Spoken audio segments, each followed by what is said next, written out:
Yes, hello everyone. आज हम हमारा नेक्स्ट टॉपिक पढ़ेंगे। लास्ट क्लास में बताओ क्या क्या टॉपिक पढ़े थे हमने। अरे कॉपी खोलो, लास्ट क्लास में क्या क्या टॉपिक पढ़े थे, लिखे थे ना। सबसे पहले क्या पढ़ा था? कैपिटल। फिर क्या पढ़ा था? Assets, goods, drawings, debtors, creditors, outstanding expenses, prepaid expenses, liabilities और ईयर। याद है क्या कुछ? चलो एक छोटा सा रिवाइज मारते हैं, फिर हमारी नेक्स्ट क्लास को स्टार्ट करते हैं। तो सबसे पहले बताइए, फर्स्ट कैपिटल का मतलब क्या होता है? बताओ कैपिटल क्या होता है? कि कोई भी बिजनेसमैन या ना जो प्रोप्राइटर है वो बिजनेस में कुछ भी वेल्थ, धन जिसमें असेट्स और गुड्स दोनों आ जाती है, वो बिजनेस में इंट्रोड्यूस करता है, उसको क्या कहा जाता है? कैपिटल। गुड्स क्या होती है? बिल्कुल, कि गुड्स का मतलब क्या हो गया कि वो थिंग्स, वो जो आप बिजनेस में यूज करने के लिए नहीं, बेचने के लिए, सेल पर्पस से लाए हो तो वो गुड्स हो गया। असेट्स क्या होती है? जो यूज करने के लिए लेके आए हो बिजनेस में, वो क्या कहलाती है? असेट्स। फिर लायबिलिटी क्या होती है? जो आपको पे करना है, आपकी लायबिलिटी बनती है। समझ आई बात को? दायित्व। क्लियर है क्या आपको? नेक्स्ट फिर क्या होता है? नेक्स्ट क्या बताया था? Debtor, creditor. डेटर वर्ड का मतलब क्या होता है? कि आप लोग क्रेडिट सेल करते हो तो क्या कहते हैं उसको? डेटर कहते हैं। और क्रेडिटर्स क्या होता है? आप लोग क्रेडिट परचेस करते हो तो क्या कहलाता है? वो क्रेडिटर कहलाता है। उसके बाद क्या देखा था अपन ने? ईयर्स। अच्छा, ईयर टू टाइप्स के होते हैं, एक तो फाइनेंशियल ईयर होता है और एक क्या होता है? कैलेंडर ईयर होता है। तो कैलेंडर ईयर तो क्या होता है बेटा? 10 जनवरी टू 31 दिसंबर। और फाइनेंशियल ईयर क्या होता है? 1 अप्रैल टू क्या होता है? 31 मार्च। समझ आई बता को? तो ये ही हमारा बिजनेस का फाइनेंशियल ईयर होता है। देन नेक्स्ट क्या देखा था? ड्राइंग। समझ आ गई बता को? ड्राइंग्स क्या होती है? ड्राइंग्स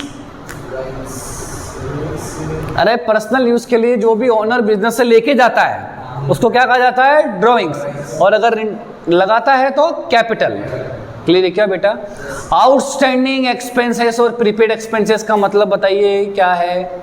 आउटस्टैंडिंग एक्सपेंस और प्रीपेड एक्सपेंस का मतलब बताइए क्या होता है? बताओ। आउटस्टैंडिंग का मतलब होता है कि वो पेमेंट जो आपने अभी तक सामने वाले को पे नहीं किया, वो पेमेंट क्या चल रहा है आपका? बाकी यानी ड्यू चल रहा है। समझ गए आप लोग? और प्रीपेड का मतलब क्या होता है? कि वो एक्सपेंस जो आपने पहले से ही पे कर दिया, मतलब 12 महीने का पेमेंट करना था, मैंने 14-15 महीने का पे कर दिया, तो नेक्स्ट ईयर के भी मैंने पे कर दिए, एडवांस पेमेंट कर दिया। इसको एडवांस वर्ड बोल सकते हो आप लोग। तो लास्ट क्लास में हमने टोटल कितने पॉइंट्स पढ़े थे बेटा? 10 पॉइंट्स पढ़े थे। समझ आ गई बता को? आज हम हमारे इन 10 पॉइंट्स के अलावा अब कुछ ऐसी चीज़ें पढ़ेंगे जो बहुत हमारे लिए काम की है। समझ आई बता को? फ्यूचर के लिए बहुत काम आएगी हमारे। तो सबसे पहले उसके अंदर सबसे पहला पार्ट आप यहाँ पढ़ोगे असेट्स। क्या पढ़ेंगे बेटा? असेट्स। समझ गए आप लोग? अब वो असेट्स कैसे क्या है देखेंगे सभी, है ना। देखो, असेट्स का मतलब मैंने आपको बताया क्या है, आप लोग ये बताओ। सबसे पहले तो बताओ असेट्स का मतलब क्या बताया मैंने? संपत्ति है ना। असेट्स का मतलब क्या होता है? संपत्ति की वो चीज़ें जो आप बिजनेस में यूज़ करने के लिए क्या हो, जिसकी वजह से बिजनेस को चलाना क्या हो जाता है? थोड़ा सा आसान हो जाता है। क्लियर है क्या?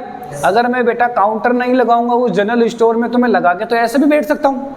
अरे दुकान में माल तो वो काउंटर देख के थोड़ी आएगा, बट काउंटर मेरी सुविधा है कि वहाँ पर मेरा कोई माल खराब नहीं होगा, ढंग से स्टेबल पड़ा रहेगा, फटाफट अंदर रखी जाएगा, फटाफट बाहर रखी जाएगा। क्लियर है क्या आपको चीज़? तो अब यहाँ ध्यान से समझना सभी। अब यहाँ पर असेट्स के कुछ ऐसे पार्टीशन होते हैं जो फोकस करेंगे हम इसके ऊपर। सबसे पहला पॉइंट असेट्स का, ठीक है, सबसे पहला पॉइंट, आपके असेट्स के कुछ पार्ट होते हैं कि असेट्स कितने टाइप्स की होती है। असेट्स होती है बेटा कितने टाइप्स की? 2 टाइप्स की। असेट्स होती है 2 टाइप्स की। सबसे पहली जो होती है उसका नाम होता है नॉन करंट असेट्स। क्या नाम होता है? हाँ, और हिंदी में बोला जाता है यहाँ पर गैर चालू संपत्तियाँ। क्या बोला जाता है? गैर चालू संपत्तियाँ, बट नॉन करंट असेट्स। समझ गए आप लोग? और दूसरी जो असेट्स होती है उसका नाम होता है करंट असेट्स, और जिनको क्या बोला जाता है? चालू संपत्तियाँ। अरे क्या बोला जाएगा? तो नॉन करंट असेट्स और करंट असेट्स में समझेंगे आप सभी। तो सबसे पहले लिख रखा है नॉन करंट असेट्स। अरे नॉन करंट असेट्स का मतलब हो गया कि वो असेट्स जो आप बिजनेस में बार बार परचेस नहीं करते, समझ आई बात को? क्लियर है क्या? बार बार परचेस नहीं करते। ये परचेस कब करते हो आप लोग? परचेस करते हो लेकिन इसका यूज सालों तक होता है, तो वो क्या कहलाती है बेटा? नॉन करंट असेट्स कहलाती है। क्या बोला मैंने आपको? वो असेट्स जो आप उसको यूज क्या करते हो? सालों तक करते हो। अरे कहाँ तक करते हो? सालों तक। अरे समझ में आ गई बात को? सालों तक उसका यूज किया जाता है तो वो कहलाती है नॉन करंट असेट्स। मतलब उसका यूज 1 साल के बाद भी किया जाएगा और जिसको आसानी से कैश में कन्वर्ट भी नहीं कर सकते आप लोग। लेकिन करंट असेट्स वो होती है जो 1 साल के अंदर अंदर क्या हो जाती है? कम ज़्यादा होती रहती है और इजीली कैश में क्या हो जाती है? कन्वर्ट हो जाती है। अब वो क्या होती है क्या नहीं होती है वो सब अपन पढ़ेंगे, लेकिन सबसे पहले अपन क्या पढ़ेंगे बेटा? Non current assets. मैंने क्या बोला? ऐसी असेट्स जो लॉन्ग टाइम तक यूज होती है। कितने टाइम तक यूज होती है? तो इस नॉन करंट असेट्स के सबसे जो बड़े बड़े पॉइंट है वो 3 पॉइंट आते हैं। एक है बेटा फिक्स्ड असेट्स टेंजिबल। क्या है? फिक्स्ड असेट्स टेंजिबल क्या होता है? हिंदी में बोलते हैं स्थायी संपत्तियां, और टेंजिबल को बोलते हैं दृश्य। टेंजिबल का मीनिंग पता है ना? वर्ड है टेंजिबल, तो it is a normal word होता है। टेंजिबल का मतलब क्या होता है? सिंपल सी बात है, ऐसी चीज जिसको आप देख सकते हो और छू सकते हो। ये मार्कर है, इसको मैं देख भी सकता हूं और उसको, तो वो कहलाती है fixed assets tangible. Tangible word का मीनिंग बताया मैंने आपको ये। अरे क्लियर देखिए आपको चीज। तो बताओ अब क्या करेंगे? टेंजिबल फिक्स्ड असेट्स का मतलब ये हो गया कि कुछ ऐसे असेट्स जिसको आप देख सकते हो और छू सकते हो। तो बताओ आपके बिजनेस में ऐसी कौन सी असेट्स है जो लॉन्ग टाइम तक क्या कर सकते हो बेटा? समझ आई? उसको यूज करते हो। तो इसमें मैं कुछ एग्जांपल बताता हूं आपको। सबसे पहला एग्जांपल क्या है बेटा? बिल्डिंग। क्या है? अरे जिस बिजनेस में जहां, अगर सपोज आप बिल्डिंग के ओनर हो, जहां पर आपका बिजनेस चलता है, या आप दुकान के मालिक हो, तो क्या बार बार दुकान खरीदते हो? क्या एक बार ही खरीदी जाती है ना? क्या बहुत सालों बाद क्या की जाती है? चेंज की जाती है। तो बिल्डिंग आपके क्या कहलाती है? Fixed assets tangible. क्या फर्नीचर बार बार चेंज किया जाता है क्या? नहीं सर, फर्नीचर किसी भी बार बार कभी भी चेंज नहीं किया जाता। कंपनियों में बड़ी बड़ी क्या लगी हुई होती है? मशीन्स। समझ आ गई बात आपको? और बड़े बड़े क्या लगे हुए होते हैं? प्लांट। अरे देखे होंगे ना, दूर से दिख जाते हैं प्लांट बड़े बड़े। क्या वो बार बार चेंज किए जाते हैं क्या? सालों तक बेटा वही यूज किए जाते हैं। इस बात का ध्यान रखना है। क्लियर है क्या कंसेप्ट आपको? चलो देखो, तो बिल्डिंग हो गया, फर्नीचर हो गया, मशीनरी हो गया, और क्या हो गया आपका? प्लांट हो गया। और अगर आप ऐसे लेना चाहो तो क्या हो गए? लूज टूल्स हो गए। बहुत सारे ऐसे उपकरण होते हैं। समझ आई बात को? जो औजार होते हैं साइड में रखे हुए होते हैं। क्लियर है क्या आपको? एक्सेट्रा। क्लियर है क्या? नेक्स्ट, यहां आप लेंगे फिक्स्ड असेट्स। सेकेंड पार्ट है, ये टेंजिबल है, तो फिर अगला क्या हो जाएगा? इंटेंजिबल। चलो बताओ फिक्स्ड असेट्स टेंजिबल में क्या पढ़ा आपने? क्या पढ़ा टेंजिबल के अंदर? कि जो देख सकते हो और छू सकते हो, और जिनका यूज फिक्स्ड असेट्स से मतलब पता चल गया कि लॉन्ग टर्म के लिए यूज ले सकते हो आप लोग। कहाँ यूज ले सकते हो? लॉन्ग टर्म के लिए। अब फिक्स्ड असेट्स इनटेंजिबल क्या होता है? आप एक बात बताओ, क्या इनकी वजह से बिजनेस चलता है नहीं चलता है? आसान हो जाता है काम? समझ आ गई बात? अब ऐसी कुछ एसेट्स बताओ जिनको आप देख भी नहीं सकते और ना ही छू सकते हो। आई बात समझ में? बताओ ऐसी कौन सी एसेट्स होती है जिसको ना ही तो आप देख सकते हो ना ही छू सकते हो, मतलब वो दिखाई नहीं देती, सिर्फ फील की जाती है। अरे मैंने एसेट्स बोली बिजनेस के अंदर। बताओ सॉफ्टवेयर। शाबाश। क्या है? बिजनेस के सॉफ्टवेयर होते हैं, वो दिखते हैं क्या? वो तो किसी के अंदर एक इंस्टॉल होते हैं। वो तो आई बात समझ में? तो सबसे पहला ही पॉइंट है इसका, क्या हो गया? Computer software. क्या हो गया बेटा? तो बताओ क्या कंप्यूटर सॉफ्टवेयर से बिजनेस चलता नहीं है क्या? चलता है सर, ऑफ कोर्स उसको मदद मिलती है।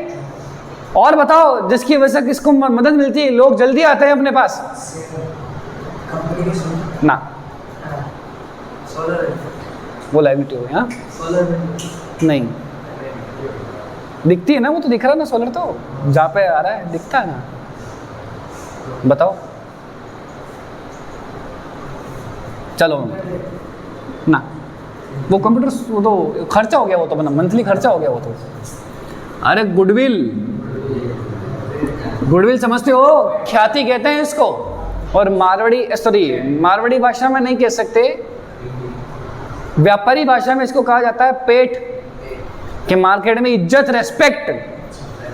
क्या उसकी वजह से आपकी शॉप को हेल्प मिलती नहीं मिलती है? बहुत ज़्यादा। कैसे? नाम, बिल्कुल, नाम होएगा तो कस्टमर अपने आप आपके पास आएंगे साहब। समझ आई बात को? तो गुडविल वाली बात हो गई यहाँ पर। ये चीज़ क्लियर है क्या?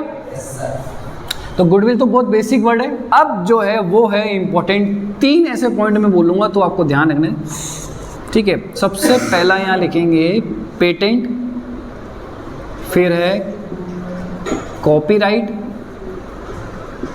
और फिर आपका है ट्रेडमार्क, ठीक है। ये 3 और ऐसी चीज़ें हैं जिनकी वजह से बिजनेस में आपको क्या मिलती है बेटा? हेल्प मिलती है। सबसे पहली चीज़ का नाम क्या है? पेटेंट। क्या होता है सुनना है? अरे लॉकडाउन हुआ था ना 2020 में, तो क्या हुआ था कि हमारे एक भाई साहब हैं, कोई एक पर्सन है हमारे, मानव साहू। क्या नाम है आपका? मानव साहू। और आपका क्या नाम है? धीरज सिखवाल। हाँ, आपका क्या नाम है? आयुष साहू। और आपका? हेमंत प्रजापति। तो ये हमारे 4 पर्सन है, मानव, धीरज, आयुष और हेमंत। तो ये चारों लॉकडाउन में एकजुट बैठ के लूडो खेल रहे थे घर के अंदर। क्या खेल रहे थे? बहुत अच्छे से समझना पेटेंट का एग्जाम्पल। अब लूडो खेल रहे थे तो सडनली क्या हुआ कि एक जना उनमें से कोई चाय बना के लेके आया। आयुष जी चाय बना के लेके आए। तो बताओ उसमें क्या हुआ? अब चाय बनाते बनाते कुछ ऐसे उसमें सामान गिर गए उसके अंदर। समझ आई बात? ये तो फिर भी लेके आ गया और पिला दी। और क्या हुआ कि उनमें से ये चारों क्वारंटाइन थे। चारों क्या थे? क्वारंटाइन थे। ऊपर से अलग कमरे में आपस में लूडो खेल रहे थे, कमरे से बाहर कर देते हैं भैया, आई समझ में? तो ये चारों उस चाय से क्या हो गए? सही हो गए। अरे चारों के चारों उस चाय से क्या हो गए? तो आप लोग एक बात बताओ, अगर वो चारों के चारों उस चाय से सही हो गए तो इसका मतलब कोरोना की दवाई बन गई। समझ आई? अरे वैक्सीन तो अलग होता है, वो तो लगे नहीं, कोरोना होवे नहीं उसके लिए, वो तो वैक्सीन झेलने के लिए। लेकिन ये तो आपका एक फॉर्मूला बन गया ना। तो अब आप एक बात बताओ, हमारे आयुष भाई साहब ने वो चाय बना के लाए तो उसमें कुछ ऐसा वैसा आइटम डल गए जिसकी वजह से ये चारों के चारों लोगों की कोरोना से क्या हो गए? सही हो गए। तो वो दवाई बन गई ना।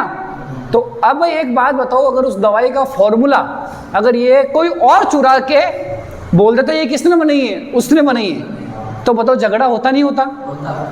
क्योंकि किस पे विश्वास करें? आई बस मेरे को देखना है कि तुमको यहाँ पर। तो फिर आयुष ने दिमाग लगाया कि इस कोरोना की दवाई को मैं गवर्नमेंट के पास जाके क्या करवा लेता हूँ, रजिस्टर्ड। क्या करवा देता हूँ कि ये किसने बनाई है? मैंने बनाई है। अरे समझ आ गई बात को? तो फिर इसने वो उस फॉर्मूले को क्या करवा लिया? रजिस्टर्ड करवा लिया। और फिर वो रजिस्टर्ड होकर वो दवाइयाँ की फैक्ट्री खोल दी। वो दवाइयाँ मार्केट में चलने लगी और बिकने लग गई, ताकि दूसरी कंपनी वाले उसको चीटिंग से नहीं ला सकते। टार्जन द वंडर का पिक्चर देखी? क्या होता है उसके अंदर? शुरुआत में वो पिक्चर का डिजाइन चुरा लेते हैं चारों जने और खुद जाकर रजिस्टर करवा लेते हैं कि ये डिजाइन किसने बनाई है? हमने बनाई है। तो बताओ, चाहकर भी वो भाई साहब हमारे अजय देवगन जी भाई साहब क्या चाहकर भी कर सकते थे क्या? कैसे क्लेम करते, कैसे करते कि भैया ये किसने बनाई है? मैंने बनाई है। अरे समझ आई बात आपको? तो यही झगड़ा आ गया। तो अब इसी झगड़े का सॉल्यूशन यही है कि आप जब कभी भी कोई भी फॉर्मूला बनाते हो किसी प्रोडक्ट से रिलेटेड, समझ आई बात, तो आप उसको जाके पहले क्या करवा लीजिए? रजिस्टर्ड करवा लीजिए। क्लियर है क्या? और या फिर अगर मैं आपको दूसरा पॉइंट बोलूँ, बहुत सिंपल सा दूसरा पॉइंट बोलता हूँ कि आप लोग देखोगे मैगी खाई होगी हमने, बरसों से मैगी का स्वाद क्या है? तो जब मसाला बनाया होगा ना और मैगी बनाई होगी तो उन्होंने पहले इसको क्या करवाया होगा? रजिस्टर्ड करवाया होगा। ये किसने बनाया है? हमने बनाया है। समझ आई? देखो लोग क्या बहुत सारी चीजें बनाते हैं तो पहले सबसे पहले जाके क्या कराएंगे? वो रजिस्टर्ड करवाएंगे कि ये किसकी थिंग्स है, ये सारी की सारी किसकी चीजें हमारी बनाई हुई है। तो बताओ ये पेटेंट होना जरूरी है कि नहीं? अरे क्लियर देखिए, आपको पेटेंट होना बहुत ज्यादा क्या होता है? जरूरी होता है। अब कॉपीराइट क्या होता है कि हमने हमारे इस पेटेंट को, इस फॉर्मूले को कॉपी करने का राइट दे दिया। अरे बात समझ में आएगा? कॉपी करने का क्या दे दिया, या हम किसी से लेके आ गए कि कॉपी करने का क्या ले लिया, राइट ले लिया। अरे बात समझ में आ गई? सॉन्ग्स देखे, सॉन्ग्स क्या होता है उसमें, लिरिक्स बनते हैं तो लिरिक्स रजिस्टर करवाए होंगे ना पहले कि ये गाने की लाइनें किसने लिखी है, क्या चोरी हो सकती नहीं हो सकती, हो सकती है। तो पैटर्न लिरिक्स और म्यूजिक क्या करा लिया उसने, रजिस्टर करवा लिए। अब पुराने गाने नए गानों में कन्वर्ट हो रहे नहीं हो रहे हैं। अरे तो जिन्होंने बनाया उनसे जाके पहले क्या लेके आनी पड़ेगी, परमिशन लेके आनी पड़ेगी। उस परमिशन को अकाउंटिंग की भाषा में क्या कहा जाता है, कॉपीराइट। अरे बात समझ में आ गई आपको, क्लियर है क्या? चलो देखो, तो ये दो वर्ड समझ में आ गए। आई होप सो पेटेंट और कॉपीराइट का मीनिंग समझ में आ गया होगा। तो फिर ट्रेडमार्क क्या होता है? अरे साइन होता है, चिन्ह, चिन्ह। कॉपीराइट को क्या बोला जाता है, चिन्ह बोला जाता है। तो कॉपीराइट का मतलब क्या है कि आप, मैं अनपढ़ हूं, मेरे को तो पढ़ना लिखना ही नहीं आता, लेकिन उसका साइन तो देख सकता हूं, अंधा थोड़ी ना हूं। तो कॉपीराइट बनाना, सॉरी, ट्रेडमार्क बनाना जरूरी है या नहीं, समझ आइए? देखो अब क्यों, कारण सुनना। पूमा है, पूमा, वो चीता भागता हुआ होता है उसके अंदर, ऐसा समझ आइए? देखो अब ये पूमा की कंपनी चाइना में और जापान में भी है। अब वो पूमा साला चाइनीज और जापान में लिखा हुआ है, चाइनीज भाषा और किस में लिखा हुआ है, जापानीज भाषा में लिखा हुआ है। तो आप लोग एक बात बताओ, मैं उसके साइन को देख के तो पहचान जाऊंगा ना कि ये कौन सा प्रोडक्ट है। अरे बेटा समझ में आई क्या आपको बात? तो ट्रेडमार्क जरूरी है कि नहीं है? यही व्यापारिक चिन्ह होता है, मतलब बिजनेस का मार्क होता है कि हाँ ये यहाँ पर जैसे एप्पल है, कटा हुआ सेब होता है। अब एप्पल वहाँ तो चाइनीज में लिखा हुआ है, जापानीज में लिखा हुआ है, लेकिन मैं साइन देख के तो पहचान सकता हूँ। अरे बात समझ में आ गई आपको ये चीज़? तो ये होते हैं आपके फिक्स्ड एसेट्स, इंटेंजिबल। क्लियर है क्या? बताओ, रिपीट करो once again. Non current assets में सबसे पहला क्या है, फिक्स्ड एसेट्स, क्या है, tangible. First building, furniture, machinery, plant, loose tools, और भी बहुत सारे हैं जो आगे वाली क्लासों से हम पढ़ेंगे। एक्सेट्रा बोलते हैं इसको, ईटीसी हिंदी में बोलते हैं आदि। समझ आइए? देखो फिक्स्ड एसेट्स फिर क्या है, इंटेंजिबल। बताओ क्या है, computer, software, goodwill, patent, trademark, हाँ कॉपीराइट, और क्या है, ट्रेडमार्क। बेटा क्लियर है क्या? ये बहुत कम जनों को ये चीज़ें डीपली मीनिंग पता होते हैं, तो आप लोगों को ये चीज़ें पता रहनी चाहिए। चलो अब करंट एसेट्स पढ़ते हैं। अब बताओ करंट एसेट्स क्या होती है, जिनका ट्रांजेक्शन 1 साल के अंदर अंदर ही होता है। समझ आइए? जिसका लॉन्ग पीरियड नहीं होता, क्या होता है, शॉर्ट पीरियड होता है। लेकिन उसको पढ़ने से पहले एक छोटा सा पॉइंट और पढ़ेंगे अपन। यहाँ पर ये पढ़ेंगे नॉन करंट इन्वेस्टमेंट। ये इन्वेस्टमेंट बताओ क्या है, इन्वेस्टमेंट की परिभाषा बताओ पहले तो। विनियोग कहते हैं इसको हिंदी में।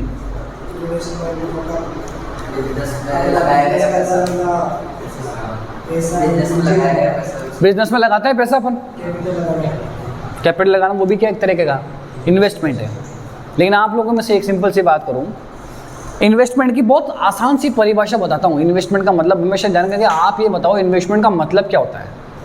मतलब पूछ रहा, वो परिभाषा नहीं पूछ रहा। परिभाषा तो सिंपल सी, डेफिनेशन तो सिंपल है कि बिजनेस में, समझ आइए? देखो पैसा लगाना क्या कहलाता है, इन्वेस्टमेंट कहलाता है। लेकिन मैंने एक सिंपल सा फैक्ट बना कर रखा है तुम लोगों के लिए, और पैसा कमाने के लिए पैसा लगाना। क्यों लगा रहा हूं पैसा, और कमाने के लिए। आई बात समझ में? और पैसा कमाने के लिए पैसा लगाना क्या कहलाता है, इन्वेस्टमेंट कहलाता है। अब वो इन्वेस्टमेंट किसी का भी रूप ले सकता है। मैंने किसी को ब्याज पे पैसे दे दिए, शेयर मार्केट में डाल दिए, क्लियर है क्या आपको ये चीज़? किसी और व्यापार में डाल दिए, मेरा खुद का व्यापार तो है लेकिन कोई और व्यापार में डाल दिए मैंने। अरे बात समझ में आ गई आपको? तो ये, लेकिन अब वही इन्वेस्टमेंट क्या है, लॉन्ग टर्म के लिए है, मतलब लंबे समय के लिए है। तो वो कौन सा इन्वेस्टमेंट हो जाएगा, नॉन करंट हो जाएगा। इंस्टेंट ही इसका पहला पॉइंट ही यही समझ लो, इन्वेस्टमेंट ये क्या हो जाएगा, करंट इन्वेस्टमेंट। अरे क्या हो जाएगा बेटा ये बताओ, करंट इन्वेस्टमेंट क्या होता है? वही जो 1 साल के अंदर अंदर छोटा सा इन्वेस्ट किया, समझ आई देखो। और ये क्या होता है, बड़ा इन्वेस्ट किया आपने जो लंबे समय तक के लिए जाएगा। अरे बात समझ में आ गई? कहाँ के लिए जाएगा वो, लंबे समय तक के लिए जाएगा। जैसे अगर आपने किसी को 1 करोड़ का लोन दे दिया तो वो 1 दिन में थोड़ी, 1 साल में थोड़ी चुका देगा वो, 1 साल से ज़्यादा, तो वो नॉन करंट इन्वेस्टमेंट हो गया। और अगर आपने क्या दे दिया, 2 लाख 5 लाख 10 लाख ही दिए, तो इजीली 1 साल में क्या हो जाएंगे, आपको रिसीव हो जाएंगे।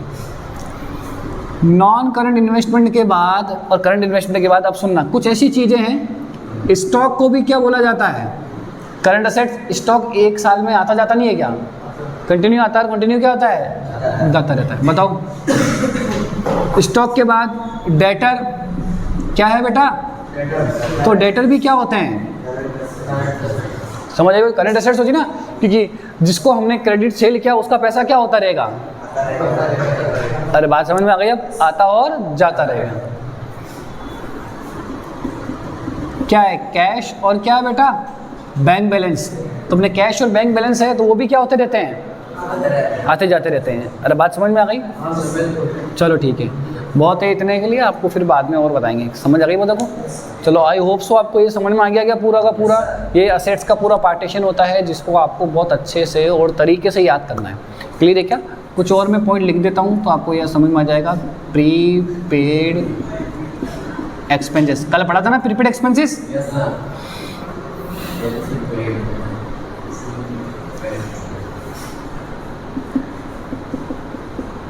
चलो ठीक है, लिखो इसको, लिखो सभी ना, आपको टाइम दे रहा हूँ लिखने के लिए, ठीक है।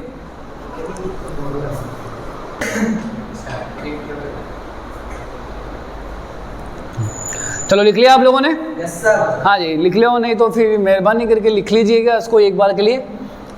देखो अब नेक्स्ट आज के हमारे टॉपिक का सेकंड पार्ट है लायबिलिटी। ये क्या हो गया आपके लिए, असेट्स, और अगला क्या हो गया, लायबिलिटीज।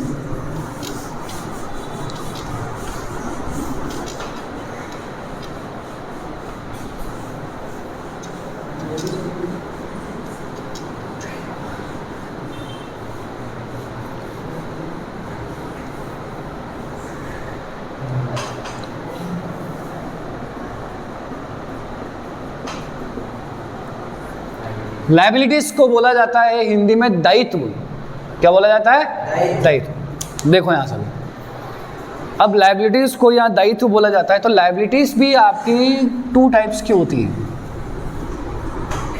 एक होती है नॉन करंट लायबिलिटीज, ठीक है, और एक होती है करंट।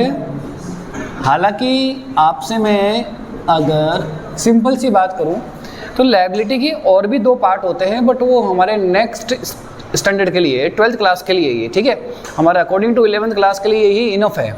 समझ गए, ठीक है। देखो तो सबसे पहला क्या है बेटा, नॉन करंट लायबिलिटी। क्या है, तो नॉन करंट लायबिलिटी का मतलब क्या हो गया, वही 1 साल के हमने लॉन्ग टर्म लोन ले रखा है।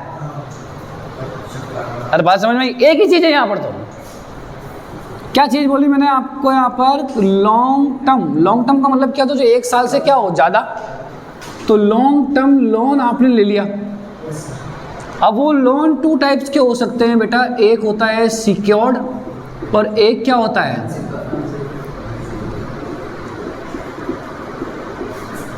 एक होता है सिक्योर्ड लोन और एक क्या होता है, अनसिक्योर्ड लोन। तो बताओ सिक्योर्ड लोन और अनसिक्योर्ड लोन का मतलब क्या हो गया, बहुत आसान सा एग्जांपल समझेंगे। सिक्योर्ड का मतलब क्या होता है, पता है किसी को, बताओ। सिक्योर्ड लोन का मतलब होता है कि आपने किसी एक रजिस्टर्ड पर्सन से लोन लिया, जैसे बैंक या कोई फाइनेंशियल इंस्टीट्यूशन, समझ आई बात को, क्लियर है। और या फिर आपने अगर फ्रेंड्स या रिलेटिव से लोन लिया तो वो लोन कौन सा हो गया, अनसिक्योर्ड। दोस्तों से लोन लिया, वापस आता है क्या कभी, नहीं आता साहब। रिश्तेदारों से लोन देते हैं तो बदले में वो बेटी दे देते हैं। अरे आई बात समझ में, रिश्ता हो जाता है तो लोन साहब, तो ये तभी तो अनसिक्योर है, सिक्योरिटी नहीं है कोई इसकी। तो अनसिक्योर लोन क्या होता है, फ्रेंड्स और रिलेटिव से लिया आपने। और सिक्योर्ड लोन क्या होता है, जो आपने किससे लिया, बैंक से लिया। समझ आ गई बात को, तो वो कहलाता है सिक्योर्ड और अनसिक्योर्ड लोन। देखो आगे, अब करंट लायबिलिटी में यहाँ लिख देते हैं शॉर्ट टर्म लोन। अरे क्या हो जाएगा बेटा, समझ आ गई बात, शॉर्ट टर्म लोन का मतलब क्या हो गया, तो छोटा लोन जो जिसको इजीली 1 साल के अंदर आसानी से हम क्या कर सकते हैं, पेमेंट कर सकते हैं, चुका सकते हैं। समझ गए आप लोग। और भी बात आती है क्रेडिटर्स, अरे गुड्स क्रेडिट परचेस करी थी ना अपन ने, तो क्या 1 साल के अंदर तो उसको पेमेंट नहीं करते क्या? अरे हर 3-2 महीने में क्या करना पड़ता है, पेमेंट करना पड़ता है। बिल्कुल। आउटस्टैंडिंग एक्सपेंसेस क्या है, ये देखा था ना क्या होता है, ऐसे खर्चे जो बाकी है जिनको 1-2 महीने में अपन आसानी से क्या कर देते हैं, पे कर देते हैं, तो वो भी किसका पार्ट है बेटा, करंट लायबिलिटी का पार्ट। अरे क्लियर है क्या आपको? नेक्स्ट जो है वो कौन बताएगा मेरे को, और ये नया पॉइंट है अभी तक की क्लासों का ये नया पॉइंट है। बैंक ओवरड्राफ्ट क्या होता है, बैंक अधिविकर्ष बोलते हैं इसको। बताओ क्या होता है बैंक ओवरड्राफ्ट, कभी सुना? अरे सर बताओ, सुन रखा है बस। अरे मेरे मुंह से सुना क्या अभी? ये तो भाई बहुत भारी बात हो गई ये तो। अच्छा वो मैंने एक्सप्लेन नहीं किया, नहीं तो बता देते कि अभी आता है हमको तो ये। अच्छा वो पूछ लिया मैंने, नहीं पूछता तो मतलब क्या होता है, आता है हमको तो, आपने पूछा ही नहीं हमसे तो बैंक ओवरड्राफ्ट का मतलब है ना बहुत सिंपल होता है। बताओ बैंक ओवरड्राफ्ट का मतलब क्या हो गया? बैंक ओवरड्राफ्ट का मतलब, अच्छा चलो एक एग्जांपल से के चलते हैं, ठीक है। अब एग्जांपल्स में क्या है, अगर हम एक क्या है बिजनेसमैन है, क्या है कि नॉर्मल पर्सन को नहीं मिलता, किसको मिलता है? ये बिजनेसमैन है, बैंक पास ही है या कहीं भी हो, चलो रोज का ट्रांजैक्शन होता है बैंक के पास हमारा।